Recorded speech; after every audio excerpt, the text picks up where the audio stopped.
Imagine being sentenced to 12 years in prison for a single alleged act, but here's the twist, it's not even a crime in most countries. That's exactly what happened to Darya Shipacheva, a Russian journalist who recently got a 12-year term for treason.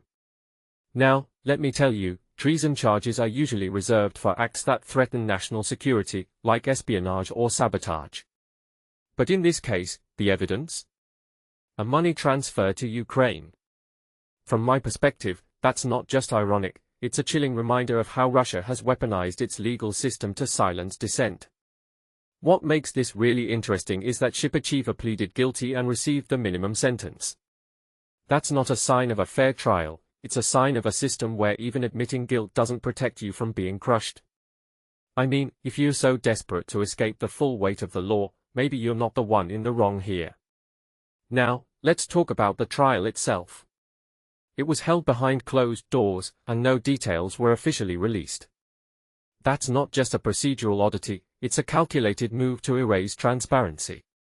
In my opinion, this is how authoritarian regimes operate. They create a veneer of legitimacy by holding trials, but they ensure the outcome is predetermined.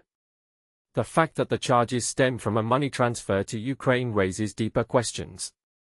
Why is sending money to a country that's been at war with Russia suddenly a capital offense? What does that say about how Moscow views any form of support for Ukraine, even financial? It's not just about the money, it's about sending a message to anyone who dares to question the government's narrative. Shipacheva worked in science and medical journalism, which might seem like a niche field. But that's precisely the point. If even experts in non-political fields can be targeted, there's no safe space left for independent reporting. What many people don't realize is that this isn't an isolated incident. Since the invasion of Ukraine, Russia has tightened censorship laws and pushed journalists out of the country. The Committee to Protect Journalists reports 29 journalists are currently imprisoned in Russia for their work. That's not just a number, it's a direct attack on the free press. When you jail someone for doing their job, you're not just punishing an individual, you're dismantling the very foundation of accountability. And here's the thing, this isn't just about Russia. It's a global trend.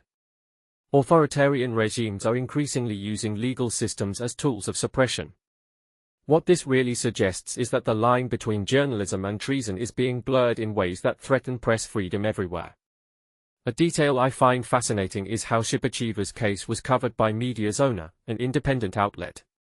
Their ability to report on this despite the risks shows the resilience of journalists, but it also highlights how fragile that resilience is. If you take a step back and think about it, this case is a microcosm of the larger battle for truth in the digital age. So, what does this mean for the future? It raises a deeper question: how long can a free press survive when the state controls the courts, the internet, and the narrative? Personally, I think we're witnessing the slow erosion of democratic institutions under the guise of national security. The next time you see a journalist being arrested, don't just think of it as a local story. Think of it as a warning.